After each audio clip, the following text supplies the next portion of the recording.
Pai. Em nome de Jesus nós oramos e te agradecemos. Amém. O que é o livro do Gênesis? Isso eu vou perguntar para o mais inteligente de todos nós, nosso amigo Alisson. O que quer dizer Gênesis, Alisson? Começo, tá vendo? Por isso que ele é o mais inteligente de todos nós. O mais bonito e o mais inteligente. Impressionante. O mais jovem, a Mariana ganhou disso. Bem esquisito a Mariana ganhou. Gênesis quer dizer o começo, o princípio, a origem. Quem é o autor de Gênesis? Sabe essa? Quem escreveu? Eu fiz uma pegadinha, né? O autor é Deus, o Espírito Santo. Todos os livros da Bíblia, o autor é o Espírito Santo. Mas o escritor é Moisés. O Gênesis, aliás, o Pentateuco, os 5 primeiros livros da Bíblia, eles não têm indicativos no texto de quem escreveu. Mas a tradição judaica, né, hebraica, aponta que foi Moisés, e o próprio Jesus, nas suas palavras, fala que Moisés, quando escreveu os livros da lei, que é a Torá, né, então Jesus fala também, reafirma essa informação. Então a gente toma essa informação como definitiva de que foi Moisés que escreveu os livros da lei. Não está alterando nada aqui não, né? Ouviu um barulhinho? Então tá bom. Então, aí, a pergunta é, faz sentido você ler um livro sem saber quem escreveu e para quem escreveu? Se você ler Harry Potter no curso de medicina, você não acha que seria desproporcional? Para entender, você está lá fazendo curso de medicina, ortopedia, aí você vai ler Harry Potter para descobrir como conjurar o patrono, para descobrir como consertar o osso de alguém. É bizarro, né? Porque esse livro não foi escrito para esse fim. Então, todo livro bíblico tem o mesmo parecer. Você vai procurar nele a causa, por que ele foi escrito e para quem ele foi escrito. A Bíblia, como um todo, ela foi escrita para o povo de Deus. Mas cada pedaço dela foi escrito para um local, um contexto, uma situação. E isso nos ajuda a entender. É um erro achar, por exemplo, que o Gênesis, por ser um livro do princípio, falar da criação, ele tinha a intenção de ser um livro sobre a origem das espécies. O Gênesis não é um livro de biologia, o Gênesis não é um livro de geografia, o Gênesis é um livro escrito para o povo de Israel com o propósito de que esse povo descobrisse quem eles eram. É como se eu pegasse a Tati aqui agora, desse uma amnésia nela, e aí eu preciso dar uma missão para a Tati. Tati, você precisa ir para casa, você vai chegar lá, você vai encontrar uma mocinha pequenininha, parece com você, com cabelinho colorido, é sua filha, você vai pegar ela, vai dar comida para ela e botar ela para dormir. Só que eu preciso contar uma história para ela se entender, ela esqueceu tudo. Ela passou muito tempo em coma, por exemplo. Então, é como se o povo de Israel, depois do período de escravidão que eles viveram no Egito, que são 400 anos, eles precisassem cumprir a missão e eles não soubessem o que fazer. Então Moisés gruda, sabe quando você tem um filme que a pessoa está meio perdida? Acorda! Você e fala quem a pessoa é? É isso que Moisés está fazendo com o livro de Gênesis. Ele está falando assim, escuta, vocês não sabem agora quem vocês são, mas vocês são o povo de Deus, foi Deus que criou vocês. A causa pela qual Moisés escreveu é para dar origem para o povo. Porque uma pessoa sem origem é uma pessoa sem destino. Vocês entendem isso? Tranquilo? Quem não sabe de onde vem, não sabe para onde vai. É a coisa mais natural do mundo. E isso ajuda a gente a entender o que o Gênesis vai falar.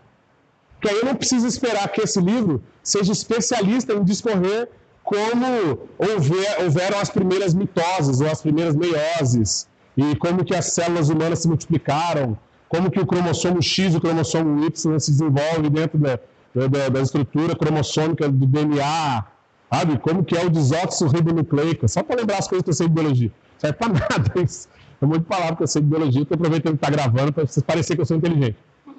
Mas, entende? O foco ali não é esse. Então, qual é a grande briga dos evolucionistas com o livro de Gênesis? É que eles acham que o livro de Gênesis é um livro que deveria, obrigatoriamente, explicar questões biológicas. E ele não foi dado a esse fim, não era essa a proposta. Então, eu não posso pegar esse texto e fazer isso. E nós, cristãos, precisamos saber qual é o foco desse livro. Então, o foco é explicar para o povo de Israel qual é a sua origem. Uma vez que a gente sabe qual é a origem do povo de Israel, a gente começa a entender qual é a origem do nosso Redentor, que é Jesus. Então, o tema central do livro de Gênesis, o tema é princípios. O que quer dizer princípios, Oswaldo? O que quer dizer princípio? Tem dois significados. Início e conduta, fundamentos. Entendeu? Fulano é uma pessoa sem princípios. Né? A gente fala isso às vezes. Cuidado com... Não abra mão dos seus princípios. Não se venda. É uma pessoa que resolve viver da prostituição, tendo vindo de uma família moral, uma família religiosa e tudo mais, é uma pessoa que está abrindo mão dos seus princípios por coisas materiais. Entende? Ou gente que, para subir na carreira, resolve passar a perna nos outros. Está abrindo mão dos seus princípios. É outra coisa. Mas, se você procura a raiz da palavra, a etimologia da palavra princípios, é a mesma coisa. Começo. Por quê? Os seus princípios são os seus começos, as suas origens. Então, por exemplo, a Raíssa vai crescendo, ela está lutando taekwondo e está crescendo. Imagina se daqui no futuro ela se tornar uma pessoa que não gosta de cachorro, Tati. É absurdo. Está negando os princípios, não está? Por quê? Porque em casa ela cresceu numa casa onde o amor aos cachorros é quase superior ao amor ao marido. Marido que não se comporta direito, não. Tá gravando, mentira. Piadinha. Cadeirinho, o Oswaldo é um cachorro muito bom. Mentira. Mas é porque assim, ela tem princípios a respeito desse assunto. Então, se no futuro ela começar e você vê ela fazendo aquele golpe da cabeçada que ela quebra as telhas em cima de um cachorro, você vai louco. O que essa menina está abrindo mão dos princípios dela? Porque na origem, quando ela era criança, ela cresceu num lugar onde o amor é uma coisa constante, inclusive, obviamente, aos animais, mas também às pessoas, respeito. Então, princípios é o tema principal do livro de Gênesis. Quais princípios você encontra lá no Gênesis? O primeiro é o princípio da criação. As primeiras criações surgem ali. Por que eu digo as primeiras? Porque Deus continuou criando a partir dali. Mas as primeiras são ali. Como é que Deus continua criando depois do Gênesis? Quando? Além do Gênesis. Quando ele cria através de seus filhos. Entendeu? Ele cria Davi, que é um rei, e Davi cria as ordens de adoração no templo, no tabernáculo. Entende? Os seus filhos, nós, filhos de Deus, damos continuidade à criação. Assim como o Alisson, seu filho, vai dar continuidade à sua criação. É o plano. Imagina que você constrói todo esse império de casas que você tem em Taubaté, que são muitas, para expandir os negócios aí, e aí, daqui a um tempo você vai estar velhinho, o Alisson vai administrar os negócios da família. Entendeu? Comprar a outra metade de Taubaté. Então, é por aí. Então, os princípios que começam no Gênesis, está profetizando aí, ó, receba. Os princípios da criação estão ali. O filho dá continuidade àquilo que o pai inicia. Nós, filhos de Deus, damos continuidade àquilo que o pai inicia. Dani, eu estou fazendo uma revisão na semana passada, então você vai pegando aí. Ok? Esse é um princípio que está aqui no livro de Gênesis. Qual outro princípio a gente encontra no livro de Gênesis? Que outra coisa aparece lá? Vou dar uma dica.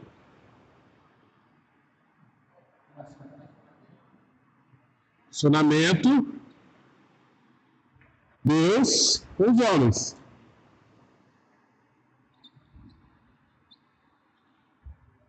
Ok? É um outro princípio que surge lá.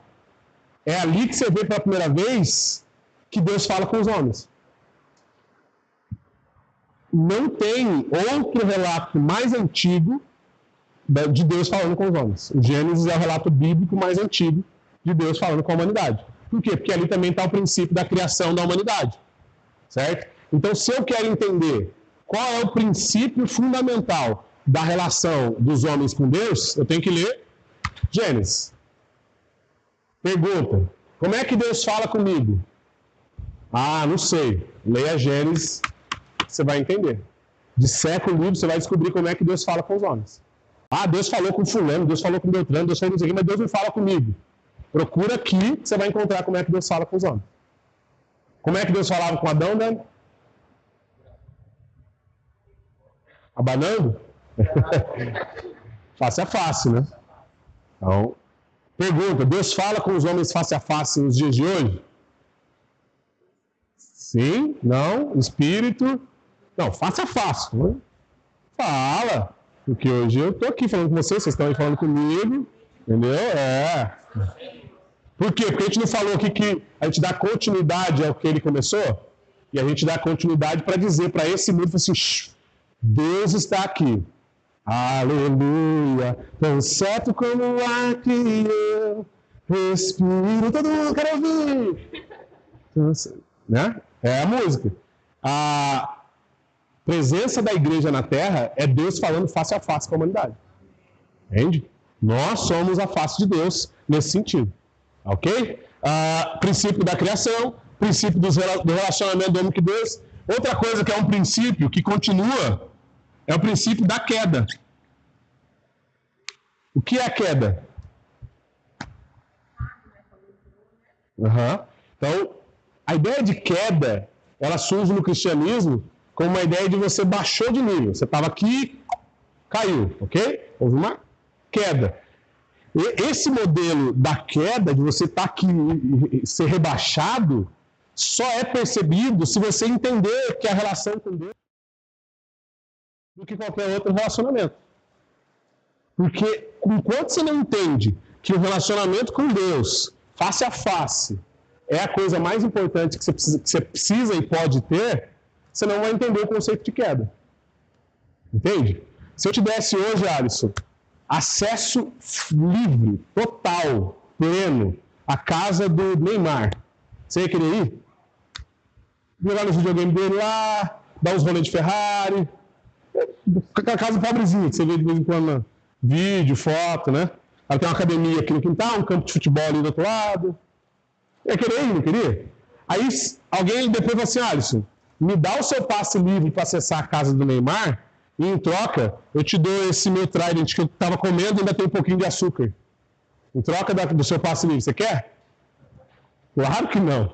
Um chiclete mastigado com um restinho de açúcar, que nojo. Claro que você não quer. A relação com Deus é algo muito mais precioso do que qualquer outra coisa que a gente possa ter.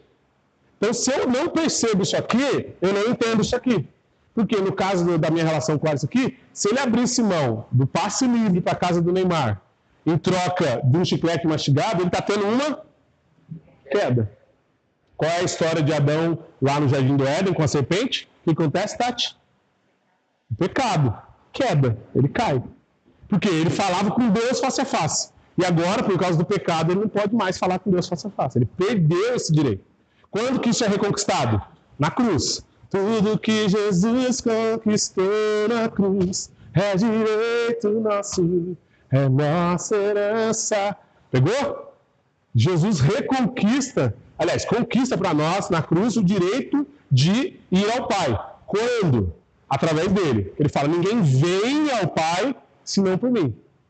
Se ele tivesse falado ninguém vai ao Pai, significaria que ele não era Deus. Porque ninguém fala assim, eu quero falar com o Oswaldo. Não, eu quero falar com o Alisson. Aí eu chego no Alisson e falo assim, ninguém vem ao meu pai senão por mim. Pô, louco, mas você é um com seu pai? Porque assim, seu pai não está igual a você, está lá, entende? Ninguém vai ao pai. Jesus fala, ninguém vem ao pai. Então, dizendo que ele e o pai são um só. Jesus e o pai são um só. Beleza? Até aqui tranquilo? Então, a queda é consequência da gente trocar a prioridade do relacionamento com Deus por outros relacionamentos. E junto com a queda, surge também aqui o conceito de redenção / salvação. O princípio da redenção e o princípio da redenção ou salvação é no Gênesis. Começa lá no Gênesis. E se cumpre também lá no Gênesis. Tá? Deus já ali já parou no meio.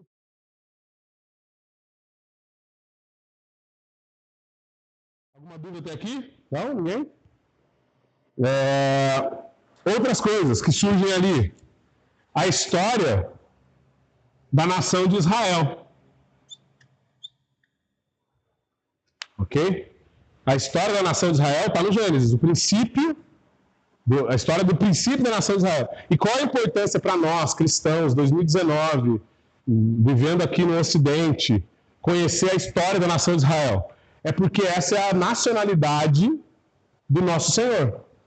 E se é a nacionalidade do nosso Senhor Jesus, a gente precisa saber mais sobre ele. Porque se a gente se interessa, às vezes, por saber a nacionalidade de artista, para saber cidade, de gente que não tem nada para nos entregar, né? Perguntar qual é a nacionalidade do Justin Bieber, Dani, você que foi uma belieber a vida toda. É. Tá vendo? A Dani que não tem nada a ver, que nasceu uns 30 anos antes do Bieber, nem tanto. Ah, porque você é da minha geração, não nega não, a gente é velho. E aí, que não tem nada a ver com o Justin Bieber, sabe que o Justin Bieber é canadense. Agora, por que a gente sabe que o Justin Bieber é canadense e não sabe onde é Nazaré, por exemplo? Pois é. Então, já ganhou um ponto, já. Entendeu? Anotação aqui. Entende que é importante que a gente saiba sobre o nosso Senhor, porque quanto mais a gente sabe sobre o nosso Senhor, mais a gente entende ele e entende qual é a mensagem que ele está transmitindo. Israel conta a história de Jesus, o nosso Senhor, o Messias. Ok? Outras histórias, outros princípios que surgem no livro de Gênesis.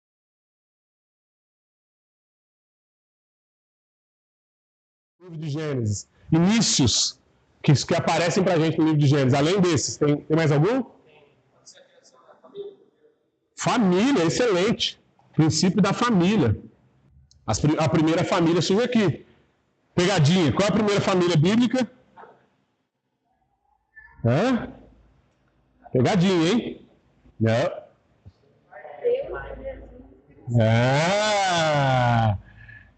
Elohim.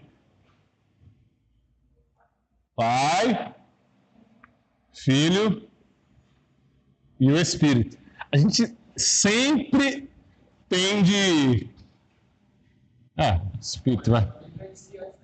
A primeira família a ser apresentada na Bíblia, né? Já mandou bem. Mas quase saiu, hein? Quase escapou dessa. Mas é que é o seguinte... Meio ponto. A gente tem uma tendência aqui a fazer isso aqui. Pai, Filho e Espírito, né? Em nome do Pai, do Filho e do Espírito Santo. O Filho é um umbigo. Do Pai, do Filho. E, na verdade, se fosse uma ordem mais teocrática, correta, seria Pai, Espírito e Filho, né? Mas aí, mais pra frente, a gente fala desse assunto aí. Tá? Isso aqui é só para dar um gostinho na boca. Ok? Sinal da cruz. Ó. Sempre, os três. Os três eles existiram juntos. Não tem ordem de cronológica para a existência deles, não. Não, mas eu digo a ordem de apresentação é porque na família espiritual, o espírito é aquele que gera vida. Então ele faz papel de mãe, como se fosse. Né? Na verdade, a mãe faz papel de espírito na família. Entendeu? Depois eu vou explicar isso aí. Isso, exatamente. Ok? Excelente. Outro princípio que surge é o princípio da família. O pessoal chegando atrasado vai ficar eternizado no vídeo aí que chegou atrasado. Sacanagem, os caras moram lá no outro lado da cidade. Ó. Que maldade. Maldade. Ó, gente, tá desculpado porque eles moram longe. O Felipe sai do trabalho tarde. Tá tudo avisado. Tudo avisado. Outros princípios que surgem aqui? Mais algum? O céu e o inferno. O reino. Tá? Eu poderia colocar outros aqui, eu vou parar no reino de Deus, mas céu e inferno também. A ideia de céu e inferno que a gente tem surgem nos princípios do livro de Gênesis. Beleza? Tranquilo até aqui? Então, o livro de Gênesis é o livro dos princípios. Mas alguém poderia dizer, ele começa as coisas e não termina. Não, exatamente o contrário. Ele começa e conclui tudo que ele começa. Tudo isso aqui foi completo no livro de Gênesis. Começo, meio e fim. No livro de Gênesis você vai encontrar os princípios e depois você vai encontrar as coisas cumpridas. Por exemplo, a promessa que Deus faz lá em Gênesis 3,15, estou dando spoiler, né? Mas da 3,15 da redenção, ela é cumprida em José, por exemplo. Moisés é um tipo de redentor. Josué é um tipo de redentor. Essas pessoas todas estão falando do mesmo assunto, do mesmo tema. Beleza? Só revisando rapidamente, a gente falou que Gênesis foi escrito por quem mesmo, Alisson? Por quem? Moisés. Para quem que ele escreveu mesmo? Duda? Luísa? Estou confundindo. Hã? Os hebreus. Para dar identidade para a nação de Israel. Ok? Qual era o propósito dele ao escrever isso? Mostrar para eles a sua origem, a sua gênese. Porque se eles soubessem as suas origens, seria mais fácil para eles compreenderem o seu destino. Porque é muito difícil falar com gente que não sabe quem é, não sabe de onde vem. E quem não sabe de onde vem, aceita ir para qualquer lugar. Quem não sabe de onde vem, aceita se envolver com qualquer um. Aceita abrir mão dos seus valores, abrir mão dos seus princípios. Beleza? Agora, como eu dei, por exemplo, aqui, para quem chegou agora, quem sabe muito bem quais são suas origens, os seus princípios, não tem dificuldade nenhuma para dizer não para aquilo que não convém. Eu falei, por exemplo, usei o exemplo da Raíssa, filha da Tati. Imagina, você consegue imaginar a Raíssa com 18 anos, profissão, torturadora de cachorros. Não existe essa profissão. Então não faz o menor sentido. Por quê? Porque a raiz dela, as origens dela, os princípios dela, ensinaram ela a amar os animais, todos os animais. Então, esse é um princípio que é herdado aí. E aí, o que é um bom cristão? É aquele que guarda princípios. Bom cristão é aquele que guarda princípios. Porque princípios moldam caráter. Beleza? Só isso aqui já vale uns 6 anos de terapia aí. Você está economizando agora aqui, que você gastar de análise, psiquiatra, remédio. Você acabou de falar. Bom cristão é o que guarda princípios, porque princípios moldam caráter. Gente que valoriza princípios não vai ter o seu caráter influenciado por outras opiniões. Ok? Curiosidades interessantes sobre o livro de Gênesis. Ele todinho histórias que, se você tirá-las dali, o livro continua existindo. As histórias das gerações do livro de Gênesis, a grande maioria delas, não são histórias que elas se complementam. Então, quando narra, por exemplo, a história de Caim e Abel, imagina que você tira Caim e Abel do Gênesis. Não dá nada. Continua acontecendo. Você tem uma loucura, você tirar Adão do livro de Gênesis e ler só o restante, a história continua acontecendo. Porque a mesma mensagem transmitida em Adão é transmitida por outros seres humanos. Claro que daí você precisa de um pouco mais de análise para compreender. O que quer dizer que ele trabalha em cima de um termozinho chamado Toledot. O Toledot, ou Toledot, é um termo hebraico que quer dizer geração. Ele é o fio condutor da trajetória de Gênesis. Ele conta sempre assim, o pecado humano, as consequências e a reação de Deus para dar continuidade ao plano de redenção da humanidade. Então, por exemplo, Felipe erra. Qual a consequência do pecado do Felipe sobre a casa dele, a descendência dele, e como Deus, misericordiosamente, continuou dando a ele a chance de se arrepender. Sempre vai ser assim. Abraão peca. Deus vai lá e faz alguma coisa. Jacó erra. Deus vai lá e dá uma chance. Tem sempre isso. É como Deus reage ao pecado implantado na humanidade por amor, por misericórdia e por graça. Ok? Outra curiosidade interessante, o livro de Gênesis, do capítulo 1 até o capítulo 11, ele vai narrar os módulos mais essenciais da mensagem que ele quer passar. Gênesis, capítulo 1 ao capítulo 11 é criação, queda, dilúvio. Estão acompanhando? Quem fez a linha do tempo lá? Criação, queda, dilúvio. E aí chega num ponto que é Babel. Se você pega esses 4 termos, criação, queda, dilúvio, Babel, você tem a mensagem da redenção e a missão de espalhar pelo mundo para salvar o restante da humanidade. O que é Babel? Babel nada mais é do que um Atos 2 invertido. O que é Atos 2? Conta? A descida do Espírito Santo, do Pentecoste. Qual é a mensagem do Pentecoste? Ide por todo mundo e pregar o evangelho aos 4 cantos da terra. Porque Jesus tinha dito, fiquem em Jerusalém até que sejais do alto revestido de poder. E quando isso acontecer, vocês vão pregar em Jerusalém, em toda a Judéia, Samaria, até os confins da terra. Ok? Ele manda expandir. Qual era a missão para o povo antes de Babel? Espalhem-se. E o povo, não, vamos juntar. Vamos erguer uma torre aqui, nós vamos ficar tudo unido aqui. Nós somos os caras que tem a torre, os seguidores de Nimrod, nós vamos chegar até o céu. Aí Deus falou, é? Pronto, ninguém se entende mais. Entende? Deus mandou separar o povo que juntar, e Deus manda o Espírito Santo. O que acontece no Pentecoste? O Espírito Santo desceu, cada um falava uma língua, o que acontece? Inverte. Babel é Pentecoste a menos um. O professor de matemática depois explica. Entendeu? Grava essa aí, professor. Babel é Pentecostes a menos um. O que acontece com o número quando eu elevo ele a menos um, Luiz? Não quero responder, vai lá.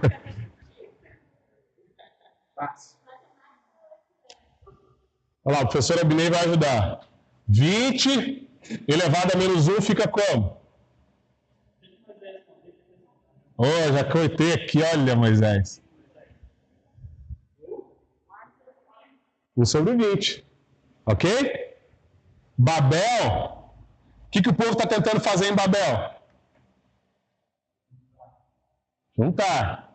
E aí eu elevo Babel a menos 1 é igual Pentecoste. O que eu vou fazer aqui? Não é maravilhoso? A simetria do negócio? Então Babel e Pentecoste a menos 1. Inverte a situação.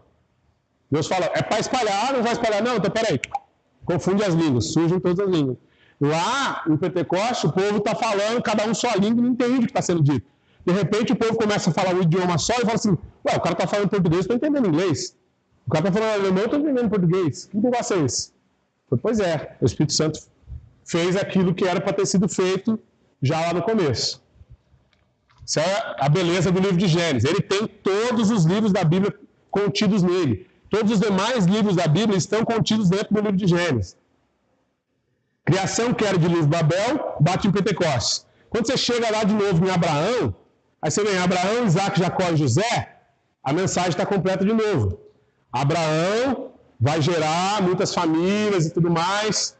E aí o que acontece com o próximo? Isaac é o filho da promessa. Aí depois tem Jacó, que vai se casar com a esposa, vai ter o filho preferido, bonitinho, que é o José, que é o redentor de toda a casa. Então a mensagem se completa novamente. O que Abraão faz? Abraão obedece a ordem de Deus de espalhar. Ele vai circundando a terra e vai por todos os lugares. Sai do meio da tua parentela e vai para uma terra que eu vou te mostrar. Ele obedece. E como ele começa no Pentecostes, termina na redenção, que é José. Pegou? Tá vendo como o pentecostalismo é benção? Começou no Pentecostes, termina onde? Ó o manto. Só na redenção. Beleza? Pegou? E entre outras curiosidades que podem surgir, a gente vai falar ao longo do tempo aí. Ok? Não posso dizer que é um código, mas ele é a explicação daquilo que Deus já planejava dizer para a humanidade. As primeiras palavras do livro de Gênesis, Gênesis 1:1. Quem pode ler para mim, por favor?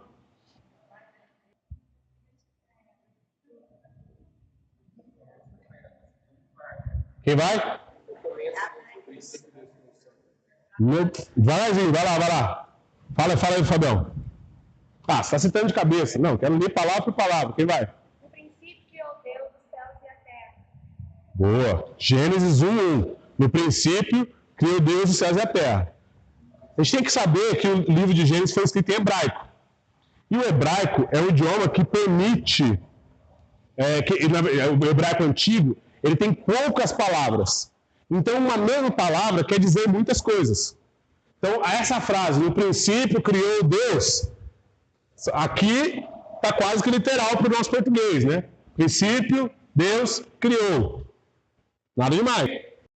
Bereshit, Elohim, Bará. 3 palavrinhas. Não falo hebraico, então. Né? Não me sinto cobrado nem pressionado a pronúncia correta, muito menos a ser especialista no assunto. Mas se eu estudei, então eu sei que é isso. Bereshit, Elohim, Bará. Só que o que é legal do hebraico? Essas poucas palavras querem dizer muitas coisas. Então você fala pouco, mas quer dizer muita coisa. Isso é marca do hebraico. E aí a gente começa a dissecar o evangelho e vai descobrir, dissecar a palavra de Deus, que isso aqui quer dizer um monte de coisa, e isso aqui tem um outro significado, isso aqui se aplica a algumas coisas. Vamos começar por aqui. Esse Bereshit aqui, esse Bará, ele quer dizer criar. Mas não é um criar comum. É criar do nada. O que em latim seria ex nihilo. É claro que você não precisa gravar essas coisas, mas se um dia você vir em algum lugar, nihilo, é isso. Você não vai achar que está falando palavrão. Ex nihilo. Tá? O Bará quer criar do nada. O que é criar do nada? Criar do nada não é fazer uma cadeira. Porque fazer uma cadeira você pega o plástico e transforma em cadeira. Criar do nada é fazer assim, ó. E aparece. Aliás, nem isso. É só pelo som da voz. Haja. E a Bíblia diz que no princípio Deus criou do nada. Quando não havia nada, Deus já havia. Ok? Quem é o autor da existência? Deus. Deus, inclusive, inventa a existência. Esse negócio de existir, ele que inventou. Aí, a gente descobre que essa palavra aqui, uma das possíveis leituras é Deus. Zes. Deuses, no plural. Pai, Espírito Santo, né? E Filho, que a gente vai perceber depois lá nos evangelhos. Esse Deus aqui é Deus no plural. Então, qual é a primeira família bíblica? Elohim. Como um Deus trino. No princípio, o Deus, que é plural, se apresenta já para criar. E esse princípio aqui, que é o que a gente vai dissecar. A palavra Bereshit, ela no hebraico é mais ou menos isso aqui. Meu hebraico está um pouquinho enferrujado, então vocês me perdoem. É de cá para cá, tá? É o contrário. Então ela é mais ou menos isso aqui. Certo? Vocês me perdoem o hebraico um pouco enferrujado, que eu tô muito tempo longe de Israel, aí você vai perdendo. É coisa de prática, né? Então, isso aqui, Bereshit. Reshit é daqui para cá. Ok? Isso aqui é o B. Inclusive, nas escritas modernas, isso aqui vai aparecer mais de uma vez. Mas isso aqui é o hebraico antigo, então é raiz. Isso aqui é Reshit.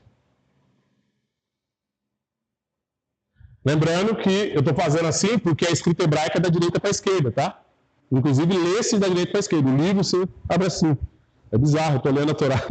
Toda hora eu pego o contrário e fico girando, que nem um doido. Não consigo achar a capa do livro. Mas aí, é isso aqui. O que é legal nessa brincadeira? Essa letrinha aqui, ela tem alguns significados. B pode significar no, pelo, através de e para. Ok? Toda vez que isso aqui aparece na escrita hebraica, pode significar alguma dessas preposições. Lembra, Bi? Ante, até, após, com, contra, de, desde, em, entre, para, perante, por, sem, sobre, sobre, trás. As 18 preposições da língua portuguesa você tem. Porque eu aprendi no cursinho que eu estava estudando com o BIM para fazer. Serve para nada. Porque depois que você passa nas provas, para vocês serve, para o molecada mais nova, aí serve, tudo decora. Mas depois você só fica a musiquinha na cabeça. Mas esse aqui, beleza? São preposições. Bereshit. E o Reshit, ele pode ter alguns significados. Por exemplo, cabeça. Por exemplo, princípio. Por exemplo, primeiro. Ou, mais ainda,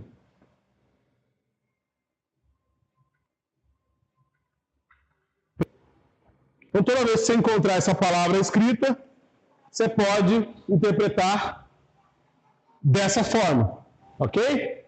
Bereshit é Gênesis 1:1. Bereshit Elohim Bará, não é uma aula de hebraico, mas só para a gente entender esse textinho que vale a pena. A gente vai descobrir que essa palavrinha dividida, ela quer dizer tudo isso aqui. E como é que é a beleza do livro de Gênesis? Quem pode abrir João, Evangelho de João, capítulo 1, versículo 1 para a gente? Nada se cria, tudo se transforma. Tudo se transforma, perfeito. Você criar algo no universo. Olha que sinistro. Ó, Elohim é infinitamente maior, né? Coloquei invertido o sinal. É maior mesmo. Maior do que a fórmula da energia aí. Carl Sagan. Até aqui tranquilo? Quem achou João capítulo 1, versículo 1? Você pode ler?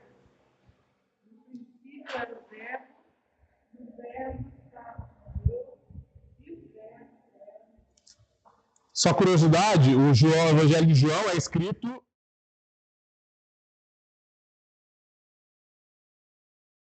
escreve no princípio era o verbo, ele não está usando o Bereshit, ok? Ele está usando o arquê. Arquê é isso aqui. Arquê, ok? É princípio no grego. Só que, olha que interessante, aqui no Gênesis 1:1, ele fala que Deus criou. Em João 1:1, ele fala que Deus é. Pegou a diferença? Deixa eu fazer uma pergunta aqui. Ricardinho e Vanoni. Que verbo vem primeiro? Criar ou ser? Ser. Porque se você não for, não tem como criar. Aí eu pergunto, Deus existe, Ricardo? Não. Porque se ele existisse, alguém teria criado ele. Porque ser é muito mais do que existir. Para você ser, você precisa estar antes da existência. Nós só somos porque ele é. Então Deus não existe, Deus é. Não está negociável a possibilidade mínima que seja de Deus existir. Ele está acima da existência. Porque tudo que existe começou e vai ter fim. Deus não tem nem começo nem fim, então Deus é. Ele está acima de tudo isso. Então quando você estiver conversando com seu amigo ateu, e você falar para ele assim, cara, eu concordo com você, Deus não existe. Ele vai falar, tá vendo? Religião é tudo, não sei o quê. Vai começar a falar, não, peraí que você não entendeu o negócio. Deus não existe, irmão, Deus é. Aí o cérebro dele vai dar tela azul, espera ele voltar à tela azul, dá uma reiniciada, aperta o botão reset, e aí você começa a explicar essas questões para ele. Vai com calma, explicando para ele que Deus é, Deus está acima da existência. Não se negocia a existência de Deus. Ok? Suave? Beleza? Até aqui? Então, quando João escreve no princípio, era o verbo, que texto João está lendo? Douglas? Dá uma dica. Hein? Está lendo Gênesis. Porque ele olha para o Gênesis e fala assim, no princípio, Deus criou. E eu estou falando do verbo. Quem é o verbo? Jesus. Quando Deus diz aqui bará, ele está emitindo uma palavra. Essa palavra é responsável por criar todas as coisas, porque Deus fala e as coisas acontecem. E Deus disse, haja luz. E Deus disse, haja separação entre águas, e haja firmamentos, e haja luzeiros do céu, e haja árvores, e haja animais, e haja tudo, ok? É a palavra de Deus que cria. Então João está fazendo uma leitura de Gênesis, dizendo assim, essa palavra que saiu da boca de Deus para criar todas as coisas, é ela que existe antes de todas as coisas. Inclusive, ela tanto existe antes de todas as coisas, que foi ela que criou todas as coisas. E essa palavra é Jesus, o Cristo de Deus. O Filho, Bará, é Deus saindo de dentro de Deus para criar o mundo. Tá pegando? Deus abre a boca, sai Deus e Deus cria o mundo. E Deus abre a boca, Deus volta para dentro de Deus e continua ali até depois vir para dar a sua vida por nós. Estão pegando isso? Está tranquilo? Não é maravilhoso? Jesus vem e volta. Na minha cabeça, que eu sou maluco, aquele filme que o monstro abre a boquinha e sai outra boquinha dentro. Tem que ser maluco igual eu. A diferença é que quem sai lá de dentro é o verbo. O que é o verbo? O pessoal aí da escola pode dizer pra gente, Duda. O que é um verbo? Prefiro não opinar, a Glória Pires. É. O verbo é uma? Fechou. Só que a gente precisava. O verbo é a ação. Aí João vai lá e fala assim, no princípio era a ação. Qual é a ação de Deus? Jesus. A gente vai descobrir que Jesus é o verbo vivo de Deus. Mas o que é mais legal? É que esse arquê aqui, no hebraico, é o logos. Ele está se referindo ao logos. Tá? Esse logos... desculpa, gente. Erro básico aqui. Arquê não é verbo. Arquê é a palavra criar, bará, no grego. Ela não aparece no João 1, tá? Aparece a palavra logos, desculpa. É isso mesmo. No princípio, era o logos. No lugar da palavra verbo, é logos. E logos, segundo a metodologia de pensamento e a filosofia grega, logos é a força essencial que move todas as coisas. Tudo que se move e que tem vida é o logos. Beleza? Tá pegando? Tranquilo? Então João está olhando e fala assim, então, tudo que existe no universo só existe porque o logos, a essência máxima de todas as coisas, existe. Aliás, a essência máxima de todas as coisas já era desde o princípio. Desde antes dessas coisas começarem. Porque foi ela que fez todas as coisas acontecerem. Essa força máxima, também conhecida como Jesus. O verbo que se fez carne, o logos que se fez carne e habitou entre nós. Beleza? Agora, para a gente entender o que quer dizer que Gênesis 1:1, é gostoso você abrir lá em Colossenses, capítulo 1, versículo 18. Quem pode ler? Leia bem alto, bonito, para aparecer no vídeo. 1:18, vai, Ricardinho. Pavora, é seu momento de brilhar agora, hein? Com calma, bem bonito, hein? Colossenses. Calma aí. Ô, Dudu, você vai me ajudar aqui e ver se o que ele está falando está por aqui. O que ele falou? Vai.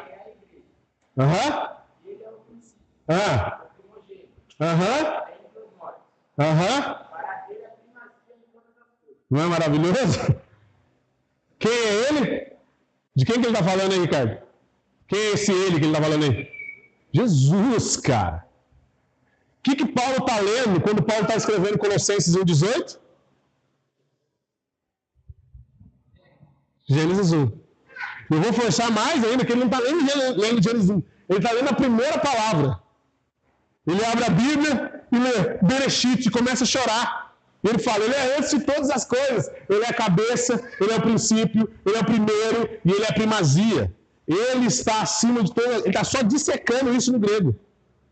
O que a Bíblia está dizendo para a gente? A Bíblia está dizendo para a gente que Jesus é o centro de todas as coisas. E isso está na primeira palavra do primeiro livro da palavra de Deus, que é a Bíblia. Estão entendendo? No início de todas as coisas, Deus está lá. E aí, o que o Apocalipse vai explicar para a gente no final do livro? Que Jesus, quando chega para se apresentar, o que ele faz? Eu sou o Alfa. E eu sou o Ômega. Ele está no princípio e ele está no fim. Porque se Deus não estiver no princípio, ele não está no fim. Porque se você está fazendo alguma coisa e Deus não é a primeira pessoa a quem você recorre e com quem você conversa sobre o assunto, não vem com esse papo de que você orou no meio e as coisas deram certo. Porque se você quebra princípios, você não tem finais. Valorizar os princípios. E o princípio é o Bereshit. O Cristo de Deus. É lindo, né? É emocionante. Se eu estou pregando para o povo pentecostal, tinha os 3 no lustre, nego fazendo aqui, ó, Matrix, peão de mão, ia tá loucura. A Bleia Quase pegou.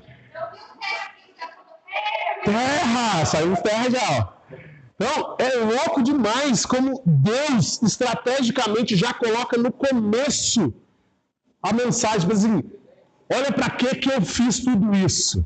Para explicar para você que é dele, por ele e para ele.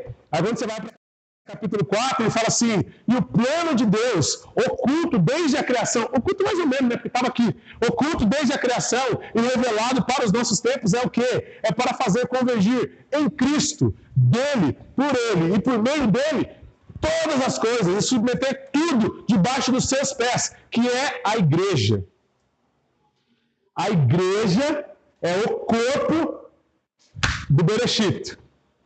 A igreja tem poder e autoridade porque está fundamentada nos princípios do Messias. E se ela está no princípio, a igreja não precisa cobrar de ninguém o seu lugar na sociedade. Porque se tem alguém que tem direitos e autoridade sobre essa terra, é a igreja que é o corpo de Cristo. E quem tem autoridade na perspectiva bíblica faz o quê? Qual é a última mensagem que Jesus deixa para os discípulos quando ele está quase no ápice da sua autoridade? O que ele faz? Pega uma bacia e uma toalha e vai lavar o pé. Quer ser revestido da autoridade de Deus? Vamos lavar o pé desse povo aí fora. Vamos lavar o pé uns dos outros. Aí você vai ver a autoridade da igreja funcionando. Não existe autoridade da igreja sequestrando os talentos da sociedade e trazendo para dentro aqui, para tocar na nossa banda, para servir no nosso som, ou para, sei lá, para fazer as coisas do nosso estilo, para criar cada vez mais um grupo de crentes mais divertido. Isso não é autoridade bíblica. A autoridade bíblica é poder para servir, inclusive quem já nos traiu, que é o que Jesus faz com Judas. Entenda isso. Ele falou assim, daqui, um de vocês vai me trair. Aí ele pega um pedaço do pãozinho lá molhado, mais gostosinho, que ele só dava para os mais íntimos, e entrega para Judas. Fião, quase que ele fala, é você. E aí entrega para o cara. E aí, depois disso, fica aquela coisa assim, ninguém sabe quem foi, fazendo de conta que Jesus não falou, obviamente. Aí Jesus levanta, pega uma toalha, cobre o colinho, uma bacia, e vai lá pro pé de quem? Do Judas, cara. Aí alguém vai lá na Sapucaí e passa um vídeo ou uma arte de um ator pisando no outro ator, dizendo que é o diabo pisando em Jesus, e a igreja fica magoadinha e quer amaldiçoar a igreja fiel. Vamos lá lavar o pé deles. Isso é nosso papel. Porque essa é nossa, aí que está a nossa autoridade. É capacidade para amar, inclusive, quem nos odeia. Porque quando a gente fizer isso, ele vai ser o princípio. E se ele for o princípio, irmão, ele é o fim. E a hora que ele vier em glória, aí deu ruim. Aí deu ruim. Nada é mais duro e firme na história da humanidade do que colocar Deus nos princípios. Porque quando eu coloco ele nos princípios, eu garanto que as pessoas agora vão ter que encará-lo no fim. Amém? Estamos entendendo isso? Gênesis 1:1. Gênesis 1:1. E aí, já que eu estou repetindo a aula, vou fazer de novo aquela matriz de raciocínio que vai ajudar a gente a entender um pouco melhor como analisar as Escrituras. E eu diria, e eu sei que é um pouco ousado, que mais até do que as Escrituras. Isso aqui é o seguinte. Quando você olha para o Gênesis, você vai perceber que existe uma matriz de pensamento e de análise. E se tem uma coisa que você está tentando fazer aqui, e é o que a palavra de Deus está tentando fazer, é formar um tipo específico de gente. Um tipo de gente de mentalidade sarada. Porque gente com a mente sarada pelo poder do Evangelho é gente que tem atitudes semelhantes a Jesus. Não adianta mudar as atitudes. Porque mudar as atitudes é jogar perfume num cadáver. De tempo em tempo você vai ter que jogar até que você gaste o vidro de perfume inteiro e vai acabar o perfume e o cadáver não vai ficar fedendo, não vai ficar cheiroso. A tendência é que ele fique cada vez mais fedido. Então não é lei e regras morais. É mudar mentalidade. Transformai-vos, pois, pela renovação da vossa mente, do vosso entendimento, a vossa maneira de pensar. Se a gente conseguir pensar as coisas a partir da perspectiva do Evangelho, a gente vai conseguir viver aquilo que Jesus conquistou na cruz para nós. Opa, faltou um N aqui, né? E o que Jesus faz é explicar que tudo aquilo que a religião não conseguiu fazer, porque não era a proposta dela, o Evangelho faz. E a partir da transformação de mente, a gente anda na lei e obedece à lei. Então a lei não é desprezível, a religião não é desprezível. Mas a religião sem consciência transformada é algo prejudicial. A lei sem consciência transformada faz mal. Ok? Então a gente precisa de consciência transformada para não abolir as coisas erradas. Por isso que Jesus fala, entre joio e trigo, não tira ainda, porque vocês não sabem tirar, porque a consciência de vocês ainda olha o exterior e não o interior. Beleza? Isso aqui é uma matriz de pensamento. O que está no princípio de todas as coisas aqui? O Elohim, o Ruá e a palavra. O Pai, o Espírito e o Filho. Deus está no princípio de todas as coisas. Ok? Posso até colocar aqui Pai. O Espírito Santo e o Filho. Ok? Ele é o princípio, como a gente acabou de ver aqui. Se o Deus Trino é o princípio, só uma pausa. Vocês perceberam que eu falei Jesus, Jesus, Jesus, e agora eu estou falando Deus Trino? Porque se os três são um, onde um está, os três. Jesus explica isso claramente. Ninguém vem ao Pai, a não ser por mim. Lembra que eu falei agora há pouco?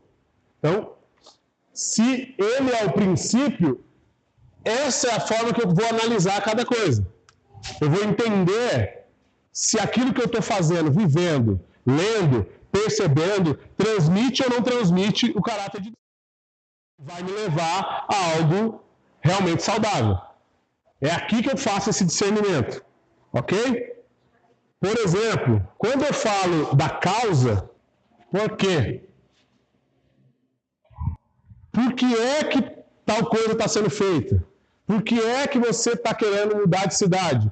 Por que é que você está querendo mudar de emprego? Por que é que você quer pedir demissão? Por que é que você quer trocar de carro? Ou por que é que você quer namorar com essa pessoa? Ou quer terminar o seu namoro com essa pessoa? É a causa. Ok? A outra coisa é a finalidade, que fala do pra quê. Ok? Pra quê é ruim, né? Para quê? Vamos fazer um para quê bonitinho, né? Para quê? Para que você está fazendo o que está fazendo? Perceba que por quê é diferente do para quê? Aquele clássico, a pessoa entra no momento de sofrimento, naquela prova que você não sabe por que você está naquilo, aí vem o irmão e fala assim, não pergunte por quê, pergunte para quê. Né? Por que Deus fez isso comigo, mas pergunte para quê. Às vezes funciona, às vezes é melhor só sentar do lado do irmão e chorar, viu, irmão? Recomendo, funciona muito mais. Senta do lado de quem está sofrendo e chora junto. Abraça, fala assim, vou chorar com você. E aí não dá resposta não. Tá? Porque quando perde um ente querido, por exemplo, você fala, para quê? Ué, para quê? Deus agora tem alguma finalidade para alguma pessoa ter morrido? Morreu porque tem pecado da humanidade. Ué. A causa é pecado, a causa é porque ficou velho, porque ficou doente. Não é explicável. Ok? Então não vão com essa não, cuidado com isso aí. E o fundamento, ele pergunta quais leis, como essa coisa vai funcionar. Sobre quais fundamentos você está fazendo o que está fazendo. E a origem fala do com quem. Ou onde, né? Ok? Vou fazer um N aqui. Estão entendendo isso aqui? Isso é uma matriz de raciocínio fundamental. A Bia quer fundar a sua escola de balé, primeira escola de balé da família Rento Nascimento D. E aí a Bia resolve fundar a sua escola de balé. A pergunta que ela vai ouvir quando ela vai buscar aconselhamento vai ser: Bia, por que você quer fazer isso? Por que você quer fundar uma escola de balé? Ah, é porque eu amo muito balé. E faz um plié, amplié, alguma coisa do tipo. Padedê. Isso aqui.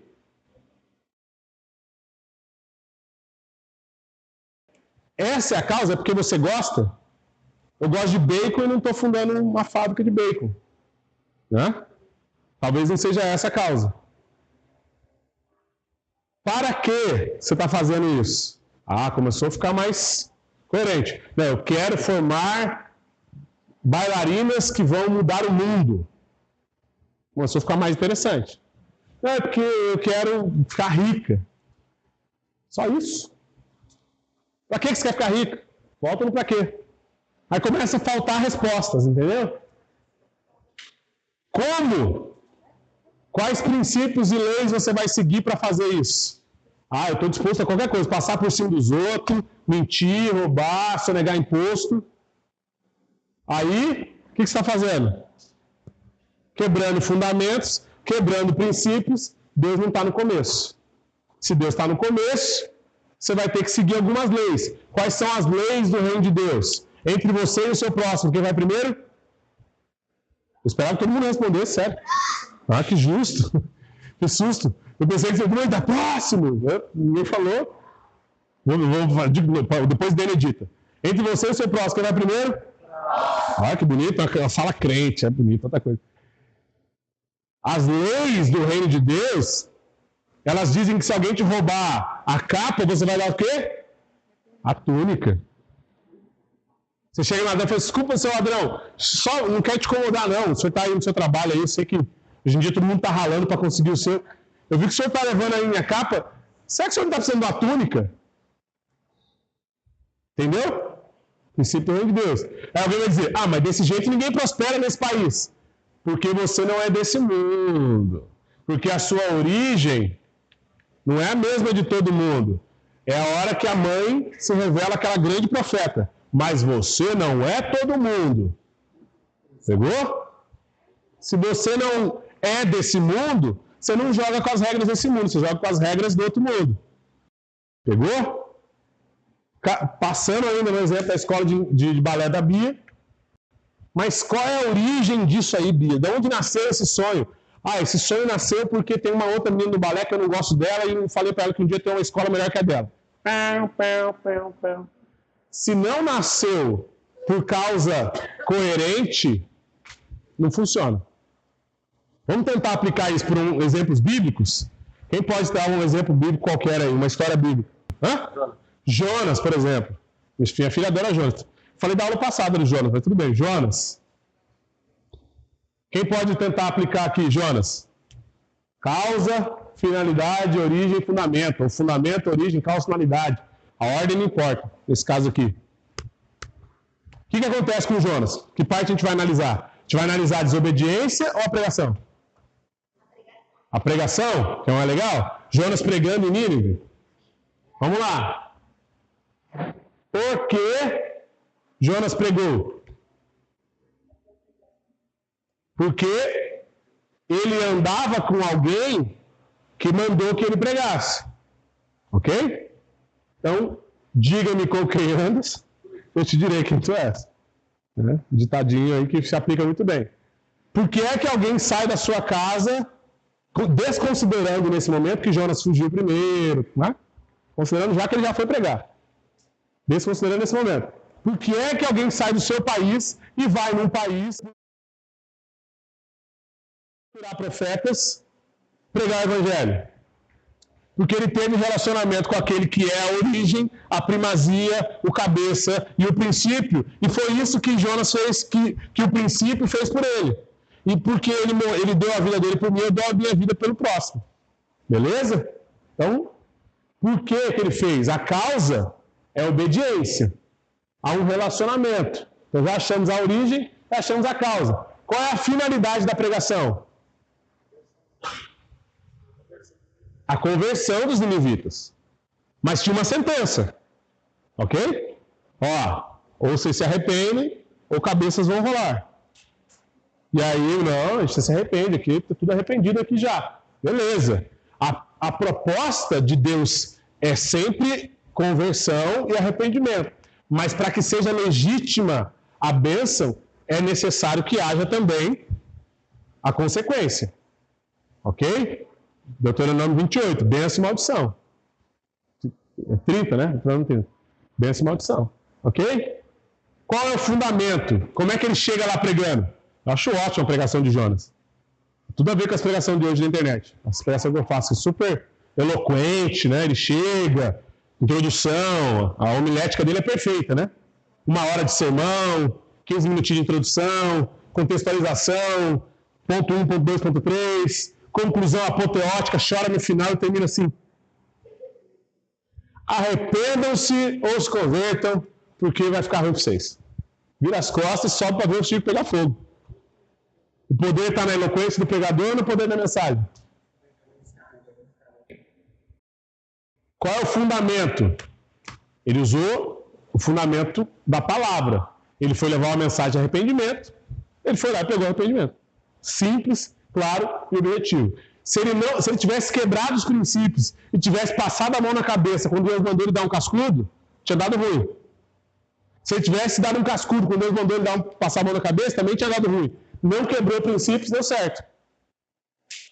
Beleza? Estão entendendo isso? O que isso tem a ver com o que a gente falou até agora? Quem pode ajudar? Quem estava aqui semana passada sabe. Isso aqui está falando de origem, princípio de todas as coisas. Como é que eu vou ler Gênesis 1 e 2 e 3 e 4, os próximos versículos? Entendendo isso aqui. Porque quando eu vejo lá, por exemplo, que Deus criou separação entre águas e águas, se eu não analisar por essa lógica aqui, eu vou tirar conclusões rasas demais. Estão entendendo? Não. Eu falo se estão entendendo, não. Ninguém faz nem sim, nem que não. Eu fico na dúvida. Desculpa, você sim, eu não entendi. Eu não percebi. Mas, tudo bem? Isso aqui é uma forma de analisar, um jeito de pensar. Porque Gênesis precisa ser pensado. Aliás, a Bíblia precisa ser pensada. Muito mais do que só lida, ela precisa ser pensada. Olha só. Isso aqui ajuda você a tomar decisões, inclusive, na vida. Pronto, ter me ajudado. Preciso decidir o que nós vamos fazer. Vamos fundar uma escola aqui ou não, como a gente está fazendo aqui agora. Tá, peraí, mas por que eu quero fundar uma escola? Para que eu quero fundar uma escola?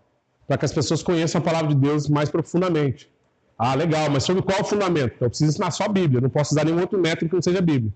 Porque se eu quero que as pessoas conheçam a palavra, para eu ser fiel a isso, eu preciso ser fiel ao contexto bíblico. Ah, legal, mas qual é a origem disso tudo? A origem disso tudo é muita pesquisa, muita leitura, muita oração, muito tempo com Deus. Qual é a causa? Por que eu estou fazendo isso? Fazendo isso porque esse é meu chamado, ponto. Entende? A gente está fechando o ciclo aqui. Você pega uma história bíblica, por exemplo, como aquela de Juízes 13 lá, do cara esquartejando a mulher. Nossa, mas que negócio esquisito é esse? Concubina dele lá que esquartejou. Não é Juízes 13, Juízes 8, 9, eu acho. Ele esquartejou a mulher, mandou um pedaço para cada tribo, um negócio esquisito. Você fala, peraí, mas para que isso aqui está aqui? Dá uma lida no contexto, você vai entender. Que isso aqui te ajuda a entender, te ajuda a perceber qual é a proposta de Deus. Ok? Agora, eu queria que vocês abrissem Gênesis 1 aí, e a gente vai começar a fazer uma pequena leitura analítica, pausada, com calma. Lembra dessa expressão? Namora o texto. Conversa com ele ali. Respira. Ninguém está com pressa de chegar no final. Pensa nas palavrinhas que você está lendo. Questiona por que essas palavras estão dessa ordem, por que elas estão desse jeito. E vamos imaginar o contexto. E aí você abre espaço para o Espírito Santo de Deus te dar a revelação. Porque a Bíblia não é meramente interpretativa. Conhecimento sem revelação é soberba. E revelação sem conhecimento é estagnação. Eu sei o que tenho que fazer, mas não sei como. Fico parado. Então tem que ter conhecimento e revelação do Espírito. Sem revelação do Espírito, não adianta de nada. Ok? Então quem pode ler para a gente aí? Gênesis 1 e 2, tá? Versículo 1 e 2. Com calma. Deus criou os céus e a terra. Ok? Vai A lá. terra sem forma e vazia, trevas cobriam a face do abismo, e o Espírito de Deus se movia sobre a face das águas. Olha só. O que tinha quando só existia Deus? Segundo o texto. Nada. Ok? E aí o que Deus faz? Cria céus e a terra. Eu posso dizer que esses céus, ele está falando que ele criou, por exemplo, os demais seres celestiais, os anjos, os arcanjos, os querubins, os serafins. Dá? Dá para dizer isso pelo texto aí? Não dá para afirmar isso? E pelo que eu conheço da Bíblia como um todo? Que eu sei que também são seres criados. Dá para ter uma noção disso? Você acha que dá? Eu acho que dá. Eu não posso dizer que foi exatamente isso. Mas a Bíblia diz que os anjos são seres criados. E o texto dá a entender que antes não havia céus. E diz que esses seres são seres celestiais. Vocês estão me acompanhando? Seres celestiais, que é seres que estão no céu. Se são seres que estão no céu, e antes disso não havia céu, me parece que quando ele cria o céu, ele cria tudo que tem no céu. Ok? Qual é a origem do céu que a gente falou aqui naquela lista? É aí. Primeira vez que surge a palavra céu na Bíblia é aí. Então Deus está criando seres celestiais também. Ele cria os céus e cria a terra. Como é que era a terra? Qual era a forma que a terra tinha?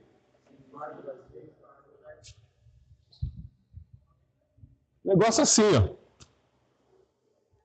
E é legal, o Felipe é físico, depois pode dar uma aula sobre teoria das cordas, que é uma bagunça, que é isso aqui, ó. Não sei, são 21 possíveis dimensões, uma coisa assim. E o que é uma corda? Ela está bagunçada ali, certo? Se você pressiona num ponto, ela emite um som. Se você pressiona em outro ponto, ela emite um som. Entende? A teoria das cordas fala das dimensões, é uma loucura lá. Eu não sou físico, o Felipe entende muito mais que eu sobre isso. Mas quando fala que a Terra era sem forma e vazia, ela era isso aqui, uma linha, uma corda. Porque não tinha forma. Não pode dizer que ela era forma de chiclete. Pegou? Estou falando bobeira, doutor? Perfeito. É lindo demais como está tudo conectado. O Felipe está falando aqui que quando Pitágoras desenvolveu essa questão das vibrações, ele desenvolve a questão da música também. São intervalos de oitavas, né? O que são oitavas? Dó, ré, mi, fá, sol, lá. Quando você voltar na oitava nota, é uma oitava. E aí vai subindo o tom ou descendo o tom. Então, esses intervalos musicais têm a ver com o pressionar da corda em diferentes pontos. Estou divagando forte aqui, mas só para explicar que todas essas coisas a Bíblia contempla. Ela só precisa ser analisada com a ótica para a qual ela se propõe. Ok? A Bíblia não é um livro de ciências, mas ela não ignora essas questões. Ponto. Era sem forma e vazia. E aí vai dizer que quem estava aqui? O Espírito de Deus. Deus estava num lugar que era caótico. Deus convive bem com o caos. Quem gosta de caos aqui, levanta a mão. Eu tenho caos. Mas o Espírito de Deus convive com o caos. E é tão estranho porque ele convive no caos e a gente precisa de ordem. A gente precisa de hierarquia. E a sensação que eu tenho que o caminhar da igreja é isso. É a gente colocando ordem e Deus agindo apesar da ordem no caos.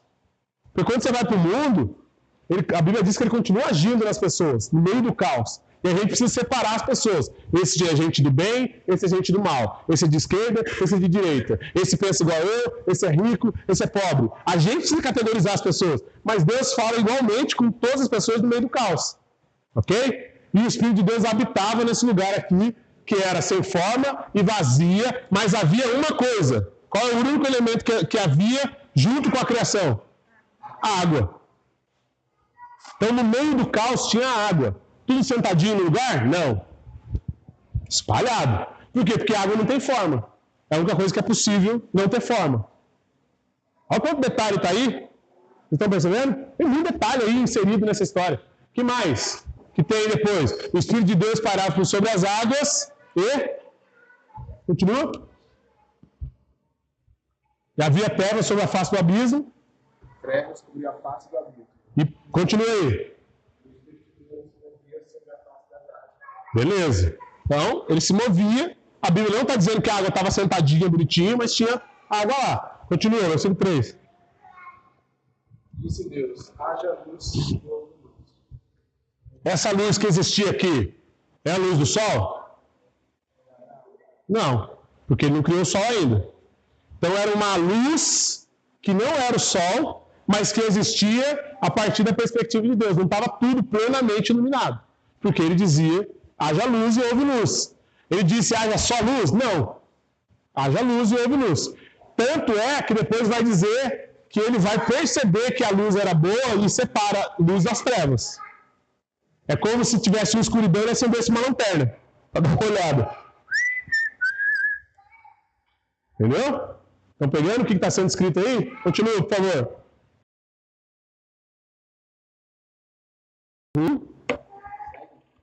Suave, né? Acabamos de falar. A luz é boa, então ele separa a luz das trevas.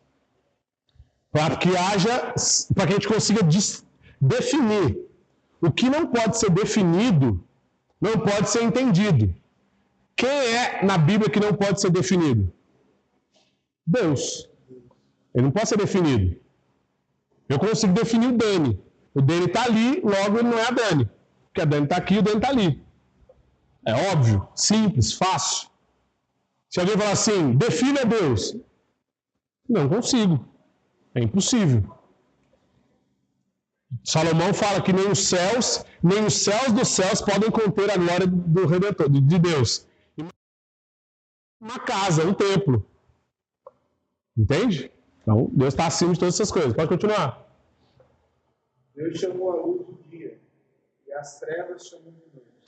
O dia e a noite surgem antes do sol e da lua. Olha que interessante. Antes que houvessem os luzeiros e tudo mais, Deus cria o dia e a noite. Porque era importante que houvesse uma ordem para essas coisas todas acontecerem. Estão acompanhando? Digam amém? Só para saber se vocês estão aí.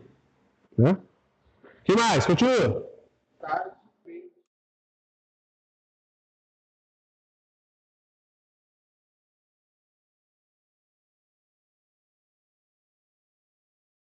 Entre luz e não luz. Luz e trevas. Essa transição é chamada de tarde. Então, havia luz. A narrativa ainda havia luz. Então, qual é o próximo passo? A tarde, para transicionar da manhã para as trevas. Transição da morte para a vida, perfeito. Bem observado. Vai aí. Depois disse Deus, haja entre as águas um firmamento que separe água de águas. Vem no zoom comigo aí. Tinha água. Beleza? A terra era sem forma e vazia. Beleza?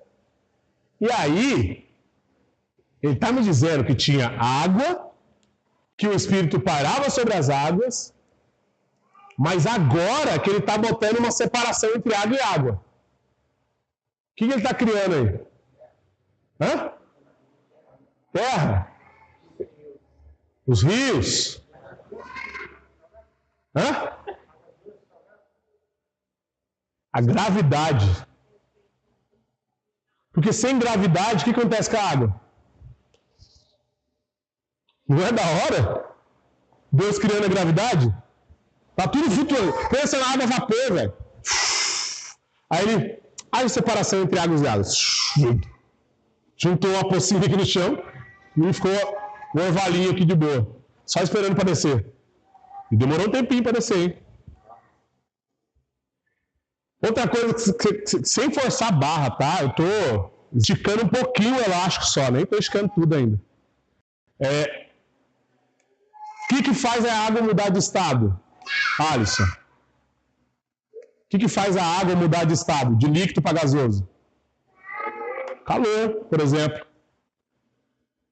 pelo texto, é possível afirmar que uma das coisas que pode estar acontecendo aí é que a temperatura da Terra está sendo equilibrada?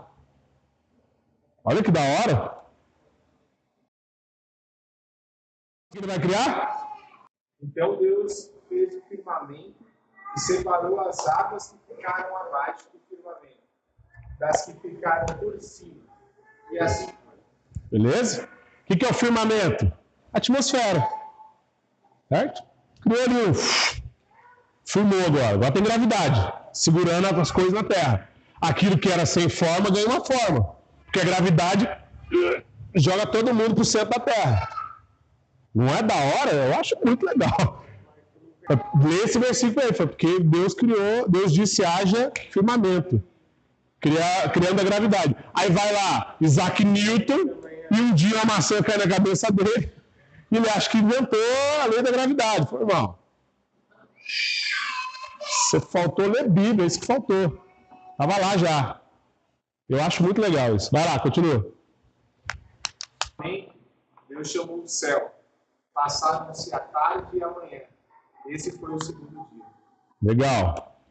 Estamos no segundo dia, já temos temperatura favorável, já temos água abaixo e água acima, já tem gravidade funcionando.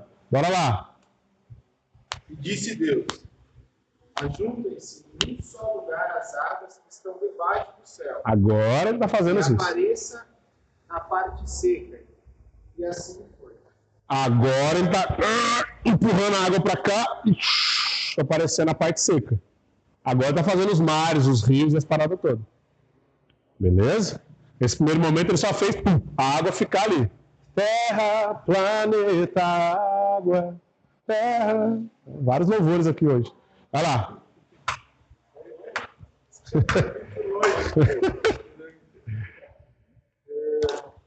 A parte seca Deus chamou de terra e chamou mares ao conjunto das águas. E Deus viu que ficou bom. Terra! Olha o manto aí. Primeiro manto da história da humanidade. Então terra aí, ó. E Deus viu que ficou bom. Daí para frente ele começa a perceber que as coisas são boas. Isso é legal, gostei. Ó, o joinha. Deus curtiu. Só curtir no final do dia, vai. Então disse Deus: cubra-se a terra de vegetação, plantas que têm sementes e árvores cujos frutos produzem sementes, de acordo com as suas espécies. E assim foi. Eu acho muito legal como o jeito que Deus faz as coisas sempre é algo cíclico e eterno. Presta atenção nisso aí, Douglas. Tudo o que é de Deus tem eternidade no meio. Quando ele vai criar a planta, ele não vai criar a planta. Ele vai criar a planta que dê semente. Porque se for para criar uma planta que não dê semente, eu nem crio. Sabe aquela coisa? Se não for para namorar desse jeito, eu nem namoro. Deus só, se for para criar e não ser eterno, eu nem crio. Porque quando ele cria, ele já cria com a eternidade dentro. Vocês duvidam de mim, né? Eclesiastes 3:11. Quem pode ler? Também pôs no coração do homem o anseio de divindade. Mesmo assim, ele não consegue compreender inteiramente o que Deus fez. Olha aí. Deus fez cada coisa apropriada ao seu tempo e coloca dentro do homem eternidade. Esse desejo de viver cada vez mais foi Deus que plantou em você. Essa capacidade de frutificar em tudo que faz foi Deus que plantou em você. E quando você nega o fruto, nega a frutificação, o ciclo de frutificar, você está negando a relação de Deus em você como origem. E se Deus não é a origem, a causa está errada, a finalidade está errada e os fundamentos também. Sacou? Pegou o desenho? Fiz referência ao desenho aqui. Porque se ele não é a origem, quebra todo o ciclo. Se um desses 4 pontos cai todos eles. Porque aí Deus não é a origem de tudo. Ok? Então, ele cria a planta, mas já com semente. E ele já cria um negócio, que é um negócio que não faz o menor sentido existir, se a gente não olhar pela ótica bíblica. O que ele está criando aí? Lê de novo esse texto aí. Cubra-se a terra de vegetação, Tá. Plantas que têm sementes e árvores cujos frutos produzem sementes de acordo com suas espécies.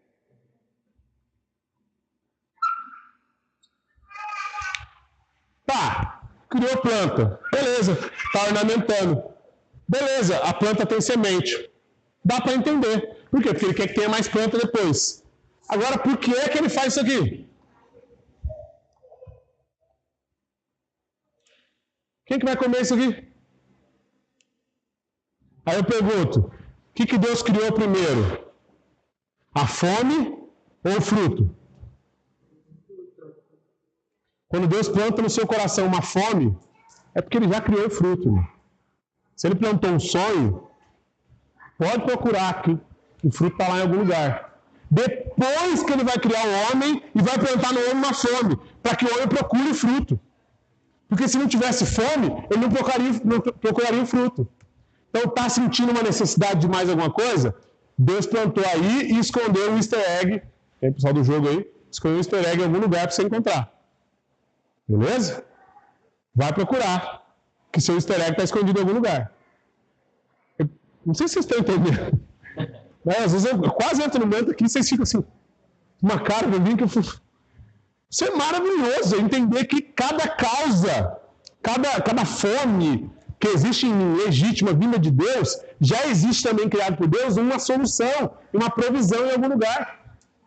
Para que eu possa dar vazão a isso. Então você não tem esse talento à toa. Você não tem essa estatura à toa. Você não tem essa habilidade à toa. Deus plantou isso aí para que você possa encontrar o lugar onde você vai derramar essa bênção aí. Até apanhei uma caneta aqui. Aí o cara nasce com um talento para falar impressionante. Prega não, fala bem em qualquer lugar. Trabalho de escola, ele fala. Vem para a igreja. Não quer tocar violão. Quer tocar violão, vai pregar, bicho. O outro toca qualquer instrumento. Joga um chinelo no pé dele, na mão dele, ele sabe fazer uma música. Aí quem chega na igreja não quer pregar. Que pregar, bicho? Vai tocar. Deus plantou a fome e ele está dando um fruto para você ali, ó. Vai frutificar. Tudo que tem na gente tem um porquê. Isso é vocação. Está no princípio aqui, ó. Ele primeiro põe fome, cria o fruto, depois planta a fome para que a gente procure. Beleza? Princípios da forma que Deus cria. Vai lá. Está acabando já. A terra fez brotar a vegetação, plantas que dão sementes de acordo com suas espécies, e árvores cujos frutos produzem sementes de acordo com suas espécies. Deus viu que ficou bom. Passaram-se a tarde e a manhã. Esse foi o terceiro dia. O que ficou bom? As espécies. Darwin. Não foi aleatório, foi intencional. Voltando um pouquinho antes, eu dei um exemplo bem prático das plantas, sementes. Como uma floresta se mantém? Nós pegamos a floresta amazônica, mas a coisa mesmo, como é que consegue nascer mais árvores? Então Deus usa todo o equilíbrio, o animal vai lá, come o fruto inteiro, explode dentro dele, né? Ele defeca lá onde ele está fumando, cai a semente. O próprio vento também leva determinados tipos de árvores que tem especialmente, leva através do vento, cai em outro lugar, então se você olhar para a própria natureza, você vê Deus fazendo isso daí, ele equilibrou o ecossistema de maneira natural, criou um sistema infinito. Exatamente. Só interferências é que atrapalham o clima. Você quer ver uma coisa interessante? Uma das coisas que mais afetam o desmatamento amazônico, que ampliou, foi essa coisa dos homens tentarem replantar árvores das mesmas espécies no lugar. Porque parece que está fazendo um bom negócio, aqui eu vou plantar só eucalipto, aqui eu vou plantar só araucária, aqui só dizer que parece que está fazendo um bom negócio, mas está fazendo um péssimo negócio. Porque Deus criou em espécies. E o que acontece? As árvores começam a crescer, todas do mesmo tipo, todas da mesma espessura de folha. Elas começam a bloquear o solo da luz solar, e aí o solo começa a se tornar pobre. Então as árvores que vão crescendo, que são da mesma espécie, não são variadas, não permite chegar a luz solar. E aí empobrece o solo, aí a semente cai e não nasce nova árvore. Agora, por isso que Deus faz, segundo as suas espécies, diversos. Porque a diversidade permite a luz solar bater ali e fazer. Ah, fala sério, velho. Fala sério. Vocês ficam no Instagram. Fala sério. É maravilhoso, cara. O cuidado dele em pensar em cada coisa. Pelo amor de Deus. Isso, aí não, vamos plantar aqui um monte de árvore igual. Não, cabeção, tem que pôr diversidade ali, porque Deus gosta de diversidade, até nas plantas. Por isso que não é para juntar um grupinho de crente num canto e deixar os mundando do outro lado. Traz eles para dentro, vamos misturar eles aqui com a gente, e a gente vai falar do amor de Deus, influenciar eles aqui. Amém? Continua aí, só para acabar. Disse Deus: haja luminares no firmamento do céu para separar o dia da noite. Sirvam eles de sinais para marcar estações, dias e anos. Olha. Sirvam de luminares para iluminar a terra. E assim foi. Para aí. Ó. O jeitão de Deus agir. Ele cria o firmamento, depois no firmamento ele põe luminares. Ele cria o terreno, depois ele coloca as coisas. Ele cria o palco, a forma, depois ele põe o conteúdo. Como é que Deus age na nossa vida? Conteúdo, não é conteúdo que é propósito. Forma é propósito. Uma das traduções da palavra propósito é forma ou forma. Se você não tem forma, não tem propósito na vida, você precisa passar por um processo de aproximação e atender o chamado para ganhar significado. Ok? Deus vai fazer isso com o mundo e vai fazer isso com o homem. Isaías 43, 3 e 4. Quem pode ler? Ah, é o de cima, é o 1, desculpa aí. Mas agora, assim diz o Senhor que te criou, ó Jacó. Olha que legal. Como é que ele nasce? Ele nasce Jacó. Mas depois, Deus muda o nome dele, né? Como é que ele nasceu? Sem forma. Foi criado. Aí Deus forma ele, dando propósito para ele, chamando ele de Israel. Como é que ele faz com o universo? Ele cria. Depois ele começa a dar forma. Porque no princípio a terra era sem forma e vazia. Ele coloca o conteúdo, que é o significado para dar continuidade à missão, a eternidade ao processo, porque a gente acabou de falar que Deus coloca dentro a eternidade. Então é sem forma, criado. No princípio, criou Deus. Tem forma? Não, não tem propósito. Aí ele começa a dar forma. Gravidade, água aqui, deu forma. E ele vai inserir o conteúdo. Qual que é o conteúdo? Eternidade. Quem é o representante da eternidade que ele insere na Terra? O homem. E aí dentro do homem ele faz a mesma coisa. Cria de barro, forma, conteúdo, propósito. Daí ele dá o conteúdo, qual a missão que ele vai dar para o homem? Cultivar e guardar. Domine sobre os peixes do mar, sobre as aves do céu. Ele dá uma missão, que é uma missão de eternidade. Porque se você fizer isso de maneira cíclica, todo o universo vai cooperar com tudo isso aí. Versículo 15, ok? Por hoje é só, pessoal. Tem muito, vai ficar mais legal ainda, hein? Tem mais coisa. Recomendo. Venham, vamos entender e principalmente aplicar, gente. Eu tento sempre trazer já aplicações para a gente tentar aproveitar esse tempo aí e já trazer aplicações. Vai dar frutos. Esse que é a beleza do Gênesis. Só ali você prega toda a mensagem. Só em Gênesis 1 você já pregou toda a mensagem. Se você chegar no Gênesis 2, então aí. E quando a gente chegar semana que vem, eu vou falar sobre Deus abençoou. O que é o significado de ser abençoado, tudo mais. Sobre o pacto de amor que Deus faz. Aí é mais legal ainda, beleza? Então, vamos orar?